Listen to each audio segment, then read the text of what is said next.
লীলা লীলা লীলা সবাই চলে গেছে। আরে কি হয়েছে, ছাড়ো প্লিজ। কি হয়েছে বলবে তো? বিয়ে করবে আমাকে? হোয়াট? এইভাবে লুকোচুরি করে কদিন চলবে বলো তো? আমি কি আমার বরের মধ্যে যা যা কোয়ালিটিস চেয়েছি বিজয়ের মধ্যে একটাও নেই। ও আমার টাইপের নয়, কিন্তু তুমি এসে সব ঘেঁটে দিলে। আর একটা কথা নয়, ব্যাগ গুছিয়ে নাও। কোথায় যাবো? সে জানি না, বেরিয়ে ভাববো। ও দাদাবাবু, তুমি দাদা বাবু, ও দাদা বাবু মরে টুটে গেল নাকি? ও দাদা বাবু কি হলো গো? প্রিয় বিজয়, চিঠির শুরুতে তোমার থেকে ক্ষমা চেয়ে নিচ্ছি।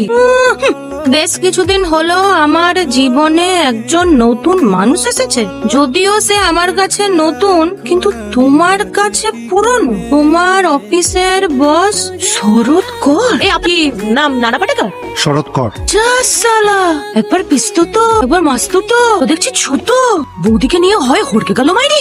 এই চিঠি আর আমাদের সম্পর্ক তাহলে এখানেই শেষ করলাম। ভালো থেকো। ইতি লীলা।